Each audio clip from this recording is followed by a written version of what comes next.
Today on Tom's Garden and Beyond, we're going to be putting up sweet corn.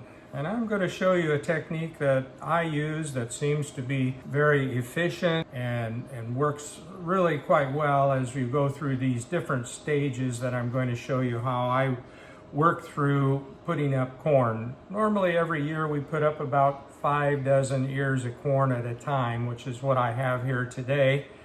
And so I'm going to show you the little technique that I use. It works for me.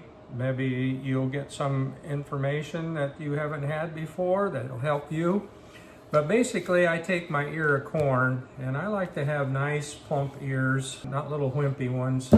And what I do is I want to get rid of the silk end of the corn, and then I also just take off the part that is connected to the stalk, and I take it off right about at the place where the ear actually begins. So I cut that off, and you can see what it looks like there.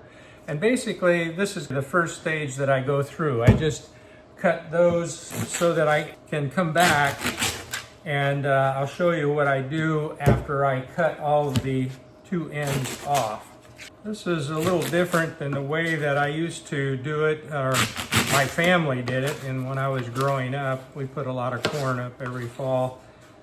Basically what they would do would be to husk the corn first, and then they had a pot of boiling water ready. Once the corn was husked, they would put it in the boiling water to finish off the process of cooking the corn. And then they would take a knife and strip off the kernels. So this is a little different method because I'm using the microwave rather than a pot of water to actually cook the corn. And when I get finished with 9 ears, and I usually use 9 ears, and you'll see as I'm placing them on a plate here, you'll see what the reason for that is. But I leave some husk on the corn. I think that when it heats up and cooks the corn, that the steam on the inside actually helps the cooking process. It's worked for me. I don't know, I've been probably doing this for 10 years, and it works really good. You can see the butt and the top of the cob or the ear. So I don't want to take too much off. If I get down to a layer that's right where you can see the actual kernels coming through one of those layers, that's a little bit too much. I try to keep a couple of layers over the top of the cob itself so that I don't end up with a cob that's not going to steam properly. But you can't control that. I haven't been able to totally control that. Sometimes the layers come off and you end up with a little less layered than what I would like, but that doesn't seem to harm the whole process. So as I'm stacking them on the plate here, you can see it's kind of done in the fashion, if you think of the bowling pins being put up and how they're stacked. That's kind of what I do. I put 4 ears on the bottom, then 3, then 2. And I have in the past tried to put one on the top, but it seems like putting one on the top makes it just enough off balance, if you want to call it. When you put it in the microwave and the turning of the microwave and the vibration and whatever, the ears will pop out the bottom, and so it doesn't give me as nice of a structure, holding ability. This way it does. So here I am ready to put this in the microwave. I put it in the microwave for 15 minutes, so it's ready for microwaving. So after finishing here, we come over to the microwave, and as you can see, I have 9 ears ready to go in. And right now the microwave is just a few seconds from finishing, and I've been using 15 minutes. 15 minutes is good timing. I think it could go 20 minutes and be okay. And I can show you on some corn that's finished why you might want to go just a little longer than 15 minutes. So right now, as you can see, I said that the stacking of that corn, it stays on the plate better, but you can see that even with the 9, we had one roll off, which is no big deal. It just rolled off. So I'm going to, the next thing is bring the finished corn and put it in a sink of cold water. You can see I've already got some in the water that cooled from the batch that was before, and then I've also been husking it and putting it here and storing it ready to cut it off of the cob. So here we are ready to husk the corn after it's been cooled. You can see the corn that I just put in here. I have ice that I put in the water to cool it down. Doesn't have to be real cold, but at least it helps. The thing I found over the past is that you want to really cool it down because it's hard to get a hold of the ears when they're so hot. So this is what we end up with. Very nicely done. So this is the finished corn after 15 minutes. And the thing that I like about this is that when it's microwaved and steamed like this, the silks come off, they just almost perfectly come off. And that makes it a little easier. When you try to silk them or pull the silks off before you put them in boiling water, as I mentioned, that's what we used to do. It just was more difficult to get the silks totally off. But this does a nice job of taking the silks off. And of course the husks come off very nicely. I like the way that by cutting off the silky end and the butt end of it, it allows for really nice stripping of the husks away from the ear. This comes off really pretty smooth and nicely. And the ears are cool, they're not difficult to handle. Used to be, before I did this method of putting them in cold water, I would have to use a towel to wrap around the ear as I was stripping off the husk because it just was too hot to handle. Now, one of the things that I run into, and this is what I was talking about, these were done for 15 minutes. I don't know if you can tell, but the ear has a little bit more of a pale look to it.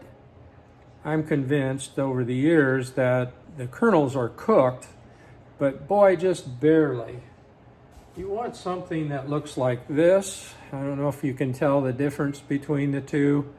And of course, this is a multicolored corn, so you've got white kernels in there with yellow kernels. But let me see if I can get that other one back up here. But if you look at this one in comparison to this one, you can see there's a little bit of paleness to the yellow kernels. That this one is quite done. These were both done in 15 minutes, but as within a microwave situation, you're going to have that are going to be hot and areas that are going to be less hot, I guess you would say. And I think that's what this process is happening. So by being in, doing an extra 5 minutes longer, you don't run into that situation. So here's one that does, it's all perfectly done.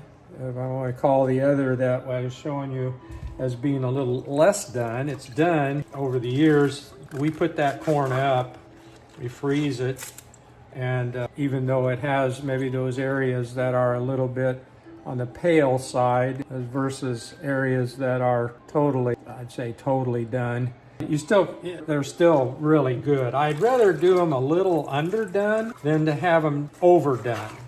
So that's kind of you wouldn't want to put them in for 30 minutes. That's 9 ears for 30 minutes. That just would overcook kernel. And you don't have as fresh as a flavor when they're overcooked. So it was just something from experience and working with it, can you get a feel for how you can heat your corn. The other thing is, by going 15 minutes, you're talking about you can do 4 batches in an hour. You do it 20 minutes, then you're talking about cutting it back to basic 4 in an hour and 20 minutes. So if you're doing a lot of corn, I've done as many as 10 ears in a day, I want to get it done as quick as possible, but I don't want to jeopardize the quality either. So that's kind of the whole routine.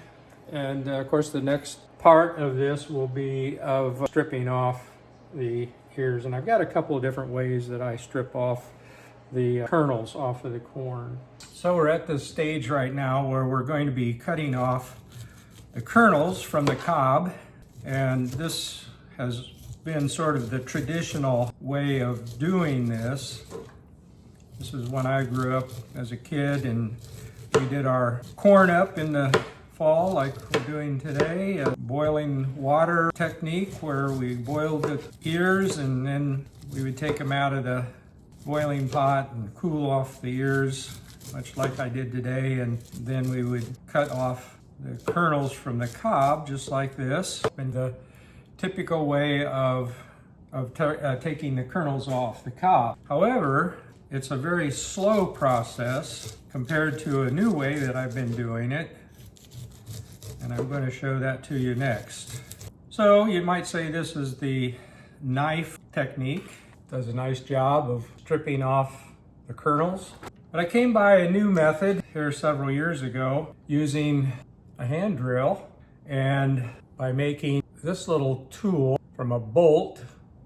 I think they call it a lag screw. Pretty good sized one. I've tried different sized ones, and this seems to be the best. You can see on my hand here, I don't know, maybe that's 4 inches long. So we put it in this drill. So then by taking a corn ear and going into the butt part of the corn ear to where it actually stops, and see how that spins. Then this little device, which is on the market, you can find these probably at a hardware store. Not sure where I found mine. But at any rate, it has a way of, as you squeeze, it makes the diameter of this little toothed cylinder get smaller. And so what I've done is I take my corn, start with as small of an opening as I can to start on the end, and just do it just right. Strips that off very easily and very quickly. Probably 2 to 3 times as fast as the knife method. And then of course you can just release by reversing the screw. It backs it back out and you run in with the next one. Now I'm doing this over the stainless steel bowl so that you can easily see what I'm doing, and you can see I have to be really careful not to spin it too fast or it throws kernels all over, which works, but by the same token, it's not as fast as when you take a 5-gallon bucket and you do it inside of a 5-gallon bucket. And then you don't have to be so concerned about throwing kernels all over. So at any rate, I thought I would show these 2 techniques of how to strip the kernel. Well, now that we've got all of our corn, we can now begin to fill bags. And I just use a quart bag, putting the amount that I put in each bag, which is 2 cups, and the date. And I put 2 cups then in each bag, which basically completes then our process of putting up sweet corn. Doing it for this year. Flatten it out real good, getting all the much of the air out of it as I can, so that makes a nice little flat package. And you can see I've got several of them here. Out of 5 ears, we'll get around 15 quart bags with 2 cups in each bag. So that kind of completes my process of doing sweet corn, putting it up for freezing. And I just want to thank you for coming to Tom's Garden and Beyond, and check out some of my other videos. Like it if you like the information that you got from it. And I will be back again with something else that might be from the garden or it might be from beyond.